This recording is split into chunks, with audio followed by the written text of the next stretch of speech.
주일 일부 예배를 하나님 앞에 올려드리는 모든 성도들 가운데 하나님의 놀라운 은혜와 축복이 함께하기를 주님의 이름으로 기도합니다.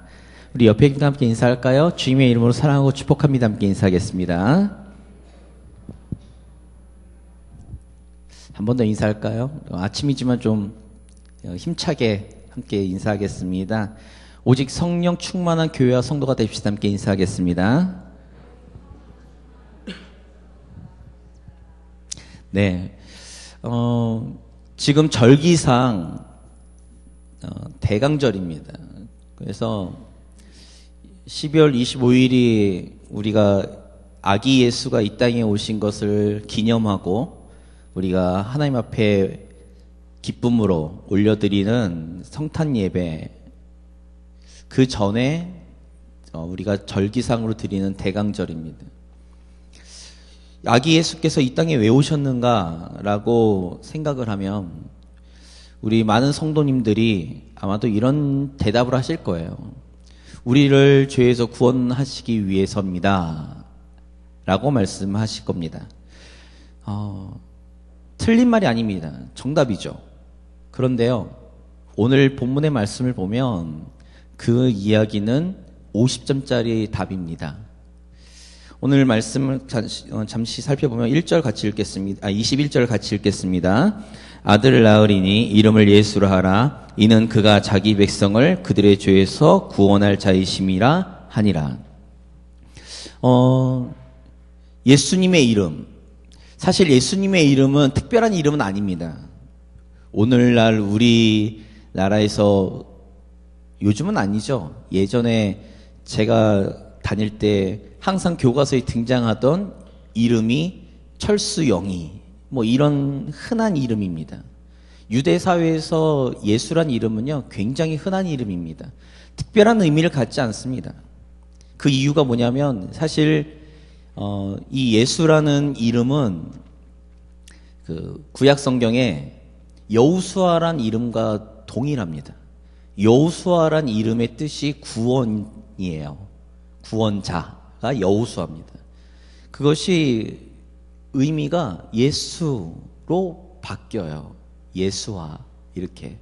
그래서 어원적으로 그 용어가 여호수아에서 예수아, 예수로 변합니다. 그래서 의미가요, 구원자라는 뜻이 맞아요. 자기 백성을 죄에서 구원할 자, 예수 그리스도 했을 때 그 예수는 사실상 그렇게 특별한 이름은 아니에요. 왜냐하면 예전부터 구원자라는 이름을 가진 사람들이 등장했고 그들을 통해서 이스라엘 백성들은 많은 곳에서 그들이 구원을 얻었기 때문에 그렇습니다. 그래서 이 예수란 이름, 자기 백성을 죄에서 구원할 자, 물론 이제 이것이 죄에서 구원이 아닌 다른 곳에서의 이방 민족들과 이방 나라들로부터의 구원자로서의 그 이름을 가졌던 여호수아로부터 시작된 이름이지만 흔하디 흔한 이름이었다는 거죠. 아주 흔한 이름이었습니다. 그래서 성경에서 기록할 때 보통 이제 우리는 성을 붙이잖아요. 근데 유대 사회는 성이 없어요. 우리는 이제 가문을 대표하는 뭐 이씨, 박씨, 김씨, 뭐 정씨, 장씨 뭐 이런 식으로 성이 붙지만 유대 사회는 성이 안 붙습니다. 그래서 두 가지로 표현하죠.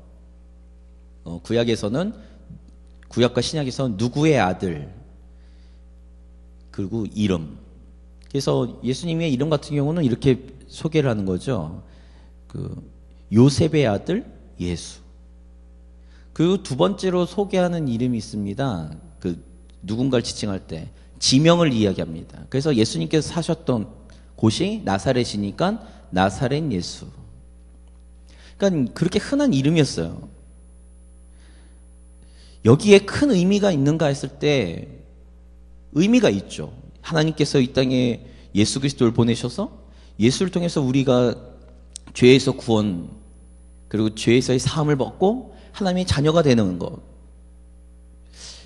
여기에서 그친다는 것이 예수님께서 아기 예수로 이 땅에 오신 의미가 아닙니다. 거기에서 머무르시면 안 돼요.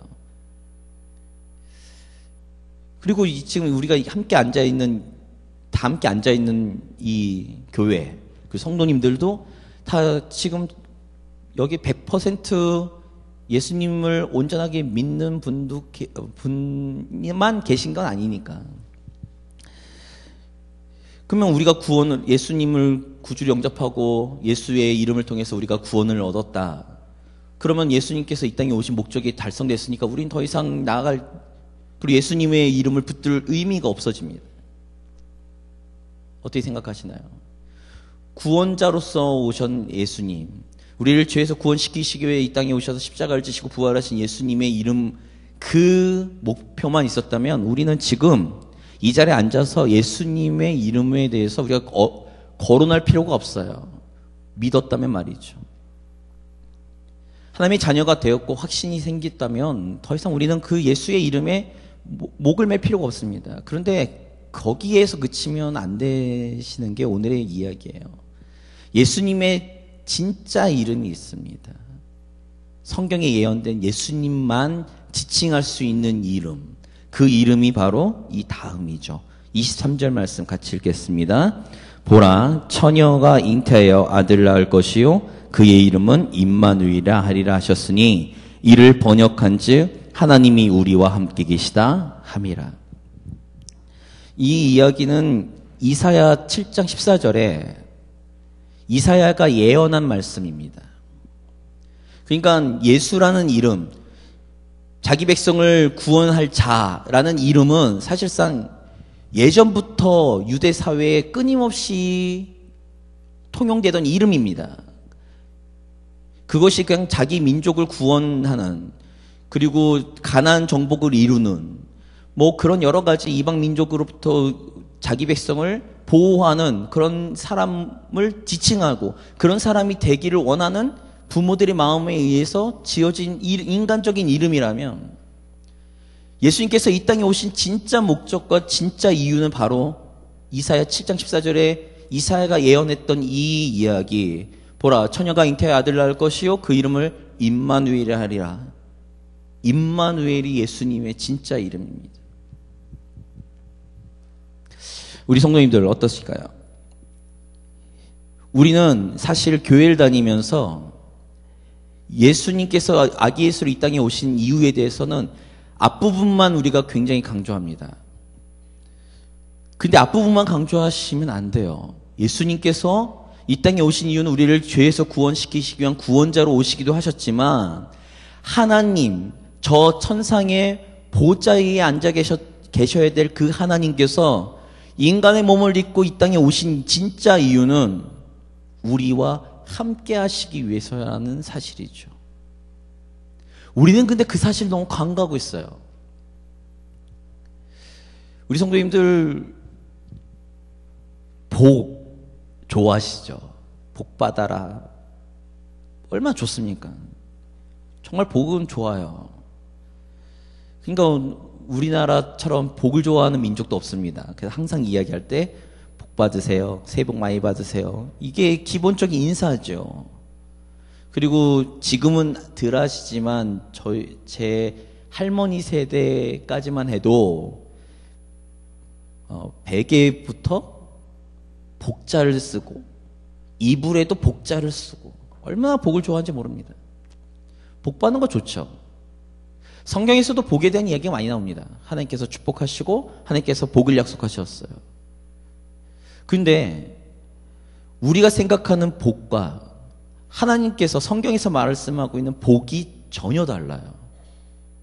우리가 생각하는 복은 물질, 경제, 우리의 건강, 그리고 우리가 잘 되고 잘 먹고 잘 사는 것, 높아지는 것, 이 세상에서 출세하는 것, 이것을 우리가 복이라고 생각할지 모르지만 성경에서의 진짜 복은 만복의 근원 되신 하나님과 함께하는 것이 성경에서는 진짜 복이라고 가르쳐주고 있습니다. 우리 성도님들 어떠세요? 그래서 이스라엘이 출애굽하잖아요. 출애굽해가지고 시내산에서 하나님과 언약을 맺습니다. 근데 이 시내산에 모세가 올라가서 40일 동안 내려오지 않으니까 금송아지를 만들고 막 난리가 났어요. 우상 숭배를 하고. 모세가 내려와서 보니까 과관도 아니죠. 하나님께서 모세에게 이렇게 말씀하십니다. 야, 도저히 안 되겠다. 저 민족 다 쓸어버리고 이스라엘, 애굽에서 나온 이스라엘 다 쓸어버리고 아브라함의 자손이 아닌 모세 네 자손을 통해서 내가 새로운 민족을 이루겠다. 이렇게 말씀하시죠.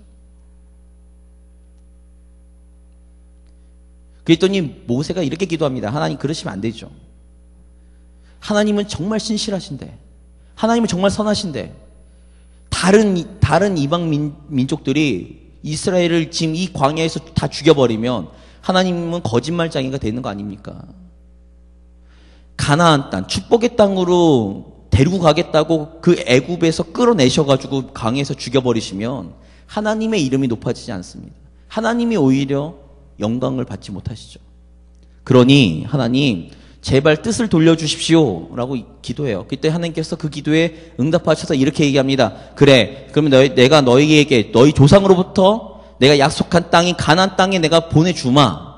너희 들어가. 그런데 나는 여기서부터는 난 너희와 함께하지 않으리라. 그때 모세가 난리가 납니다. 하나님, 이게 무슨 소리입니까?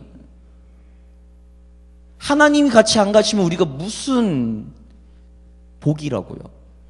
하나님, 저희와 함께 가셔야 됩니다. 하나님이 함께 하시는 것이 진짜 우리에게 축복이고 우리에게 큰 능력이 됩니다. 라고 기도해서 하나님이 모세의 기도에 응답하셔서 그들과 함께 동행해 가시죠. 동행해 가니까 항상 어떻습니까? 그들에게는 만나가 공급되죠. 그들에게는 필요할 때 반석에서 물이 나오죠. 그들의 옷은 헤어지지 않습니다. 그들의 다리에 신고 있는 신발도 헤어지지 않아요. 40년 동안. 그리고 가나안을 정복해 들어가는데 그들은 피를 별로 흘리지 않고 그냥 한 걸음 한 걸음 가나안을 정복해 나갑니다. 구약에서 끊임없이 이야기하는 축복, 진짜 복은 만복의 근원이신 하나님을 붙드는 거예요. 하나님과 함께하는 거예요. 하나님이 나와 함께 하시면 내 편이 되시면, 하나님이 나와 동행하시면 그러면 세상에서 두려울 것이 없다라는 것이 구약의 모든 믿음의 선조들이 고백하는 이야기고, 그것이 축복이라고 그들은 믿었습니다. 겉으로 잘 되는 것, 그거 그다지 중요하지 않았어요. 보십시오. 솔로몬 때 엄청난 부강했습니다. 하나님께서 그에게 축복하셨죠. 지혜도 주셨어요. 부도 주셨어요. 그 당시에 솔로몬 때가 정말 찬란할 때 황금기입니다. 그런데 어떻죠? 그 내부에서는 하나님을 떠났어요. 그리고 이방 신들을 섬겼어요. 어떻게 됩니까? 그들은 결국 멸망합니다. 망하죠. 하나님께서 멸망시키려고 해서 멸망한 게 아니라 그 하나님을 떠난 그 순간부터 그들은 멸망의 길을 걷게 되는 겁니다. 우리에게 진짜 축복이 뭔가, 우리에게 정말 필요한 것이 뭔가 했을 때는요, 우리의 능력의 근원이 되시고 우리의 구원자가 되시고 우리의 산성과 피난처가 되시는 그 하나님이 나와 함께 하시는 것이 진짜 우리에게 축복입니다. 그것이 구약에서부터 우리에게 주시는 놀라우신 축복이에요. 그래서 이사야는 이렇게 고백하죠. 물 가운데 지날 때에도 침몰치 않고 불 가운데 지나도 그 불빛이 나를 사르지 않는 이유는 하나님이 나와 함께 하시기 때문인 거죠.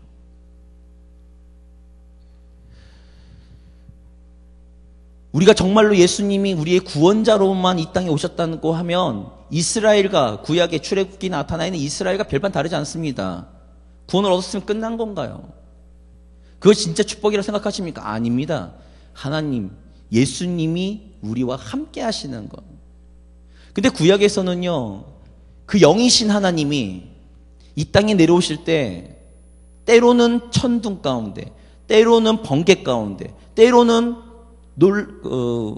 엄청난 빛 가운데, 때로는 어둠 가운데 오셨어요.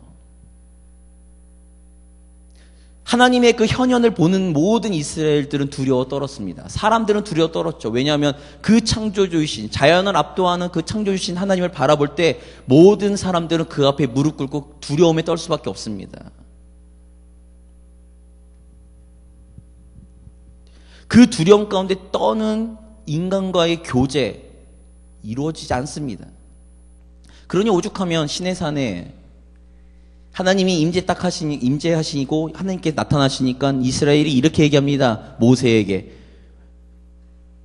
당신이 하나님과 우리 사이의 중재자가 되어달라고요. 도저히 하나님 앞에 우리가 나갈 수 없으니, 하나님 앞에 우리가 설 수 없으니 당신이 우리의 중재자가 되달라고요. 하나님에게도 기도합니다. 하나님, 모세를 통해서 말씀하시면 우리가 듣겠습니다. 하나님이 우리가 직접 만나지 마십시오. 하나님 앞에서 우리가 죽을까 봐요. 하나님은 그렇게 두려운 분이세요. 이 땅에 오신 우리와 함께 하시겠다고, 임마누엘로 오시겠다고 말씀하시고, 왜 아기 예수가 이 땅에 오셨는가? 천하고 천한 이 육신을 입으신 그 하나님이 죄인이며 피조물인 우리와 어울리시고 교제하시기 위해. 누구 때문에요? 우리 때문입니다. 영이신 하나님 그 자체로 우리에게 교제하시기에는 우리가 하나님에게 나아갈 수가 없으니 하나님이 스스로 낮아지시고 스스로 낮추셔서 우리 때문에 아기 예수로 이 땅에 오셔서 내가 너와 함께한다는 그 약속이 이렇게 성취가 되었다는 것을 보여주시기 위해서입니다. 그러면 예수님께서 승천하고 가셨으니 끝난 건가? 아니죠. 예수님께서 말씀하셨죠. 내가 또 다른 보혜사를 너에게 보내니 성령이 너희 안에 거하시며 영원토록 내가 너희와 함께한다라고요. 그래서 구약 창세기부터 신약 요한계시록까지 성도에게 주어진 특권이라고 하면 하나님이 우리와 함께 하신다는 거예요. 지금도 우리와 함께 하시죠. 예수님의 영이신 성령께서 지금 이 시간도 저와 우리 성도님들의 영 안에 내주하고 계시기 때문에 그렇습니다. 근데 우리는 그 사실을 너무 몰라요. 너무 모릅니다.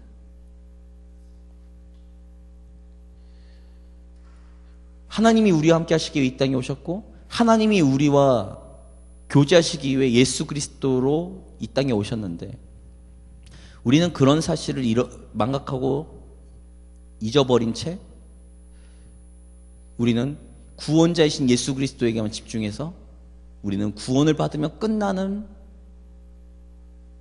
문제라고 생각하죠.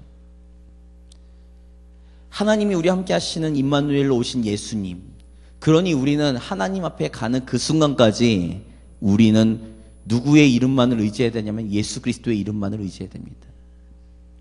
그래서 저는 이렇게 항상 설교하고 주장하죠. 뭐냐면 복음은 구원의 시작이자 구원의 끝입니다. 하나님의 자녀가 되는 것도 복음이지만 하나님 앞에 갈 때까지 우리가 붙잡고 가야 될 것도 복음입니다. 우리가 예수님의 이름을 붙들어서 하나님의 자녀가 되었다면 우리가 하나님 앞에 가는 그 날까지 우리는 끝까지 그 구원자이시고 우리와 함께 하시는 하나님이신 예수 그리스도의 이름을 붙들고 나아갈 수 있어야 됩니다. 그래서 우리는 신앙생활을 그 어떤 이름도 아닌 오직 예수 그리스도의 이름만을 의지해서 우리는 신앙생활을 해야 되는 거죠. 근데 오늘날 우리는 어떻습니까? 우리는 그렇지 않다는 거죠. 우리는 그런 거에 별로 관심이 없습니다. 아까도 말씀드린 것처럼 정말로 이 사실이 정말로 우리에게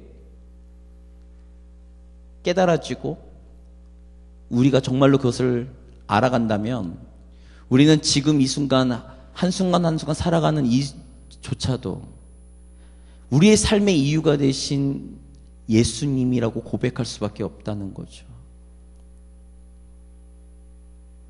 근데 너무 우리는 우리의 전부가 되셔야 될 예수님에 대해서 너무 무딥니다. 딱 두 번 생각하시죠. 성탄절날, 부활절날.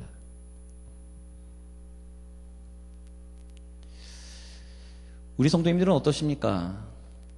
이제 성탄절이 다가오니까 제가 이제 설교를 준비한 것도 있지만,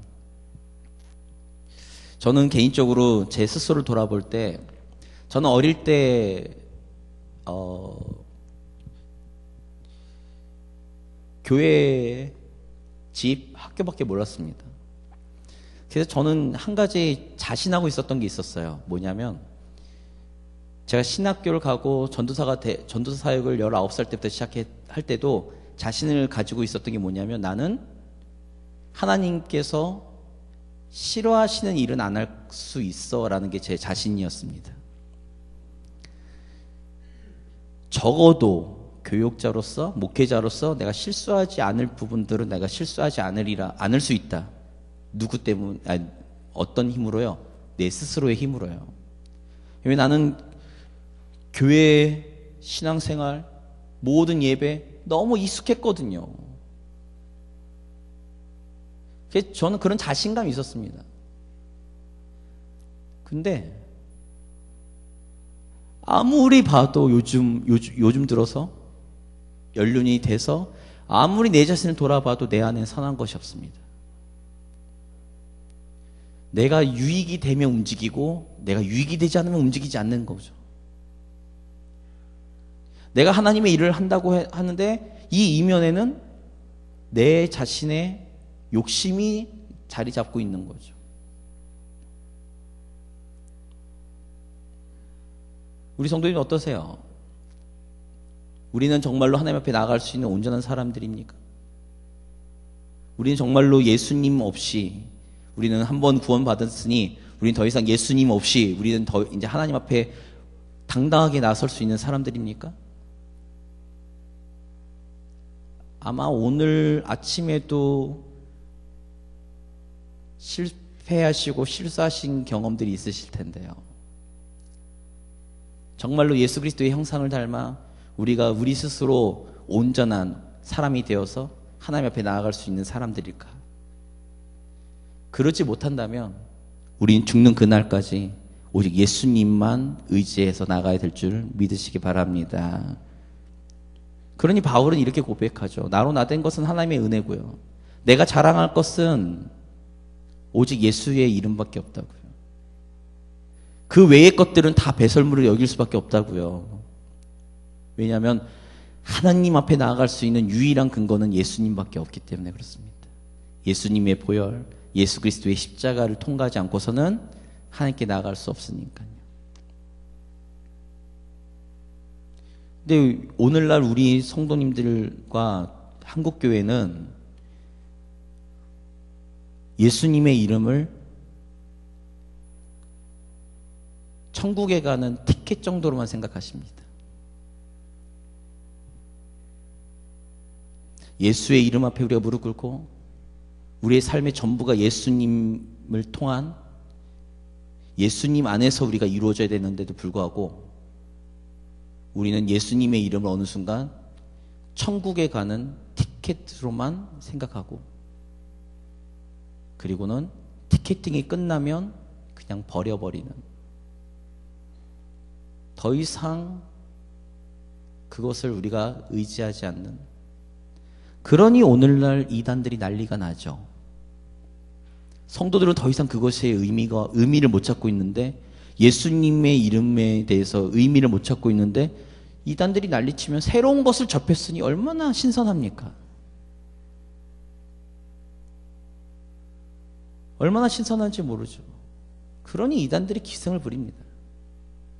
저는 이렇게 생각해요. 뭐냐면 우리가 기독교라는 이 단어는 누구 중심이냐면 예수 중심입니다. 기독이란 단어는요, 예수님에게 향한 신학적 용어예요. 그러니까 우리가 기독교를 믿는다, 기독교에서 우리가 신앙생활을 한다고 하면 예수 중심이라는 거예요.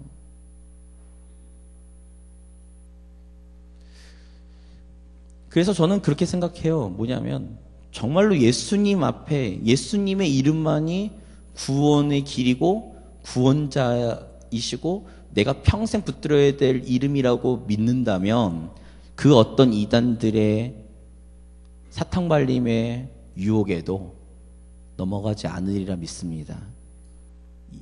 그 이유가 제 삶이 그랬어요. 저는 중학교 2학년 때부터 1년 반 동안 여호와의 증인들과 만나고 다녔습니다. 만나가지고 뭐 했냐면 토론했어요. 신학적 토론을 했습니다. 그 사람들이 하는 얘기가 뭔지 알겠어요. 구약 성경을 찾아주면서 막 얘기하는 게 뭔지 알겠어요. 근데 나랑은 다른 사람들인 걸 알았어요. 그 이유가 뭐냐면 나는 예수 그리스도가 나의 구원자가 되시고 내 전부가 되신다라는 신앙적 고백이 중학교 때부터 있었거든요. 그들이 하는 얘기가 논리적으로 다 맞아요. 틀린 게 아니에요. 그들이 질문하는 그 교회에다가 질문하는 질문에 문제가 없었어요. 충분히 가능한 이야기입니다. 그럼에도 불구하고 저는 본질적으로 저들과 나는 다르다는 걸 느꼈습니다. 이유는 바로 거기에요. 우리 성도님들 아셔야 돼요. 우리가 교회 생활하는 것, 신앙생활 한다는 것이 과연 내가 진짜 성도가 되기 위해서 과연 무엇을 붙들어야 되는가 했을 때 하나님 붙드시는 게 맞아요. 근데 하나님을 붙드시면요. 저기 이슬람도 알라가 하나님이고요. 유대교도 하나님이고요. 천주교에도 하나님이 있습니다. 근데 그들과 우리가 다른 게 뭐죠? 예수님이에요. 예수님이 다릅니다. 이슬람은 마호메시고요. 유대교는 아예 안 믿습니다. 무엇을 안 믿냐면 이 임마누엘의 하나님을 안 믿는 거예요. 하나님이 이 땅에 오셔서 우리와 함께 하시기 위해 이 땅에 오셨다는 이 사실을 믿지 않기 때문에 유대교는 예수를 인정하지 않습니다. 천주교는요. 예수님이 구원자이시죠. 그런데 예수님을 낳은 마리아도 하나님 안에 속해 있다고 생각해서 신격화하는 게 문제죠. 우리의 정체성은요, 예수 그리스도입니다. 예수의 이름에 우리의 정체성이 있는 거예요, 성도님들. 근데 우리는 잠깐만 그 정체성을 놓치고 있죠. 놓치고 있으니 방황하는 겁니다. 놓치고 있으니 우리의 신앙이 흔들리는 거죠. 우리 성도님들, 성탄절에 그냥 예수님이, 아기 예수님이 오셨구나. 우리 십자가에 돌아가시기 위해 이 땅에 오셨구나. 죽을 날 받아놓고 오신 거잖아요, 예수님은요. 거기에 의미보다는 하나님이 인간의 몸을 입고 우리 이 땅에 오셔서 우리의 죄의 문제를 비롯한 모든 문제에 함께 하시기 위해 이 땅에 오시고 해결해 주시기 위해 이 땅에 오셨다는 사실을 믿으시면 우리는 평생 예수님의 이름만 붙들고 나갈 줄 믿으시기 바랍니다. 저희는 그것을 붙드는 거죠.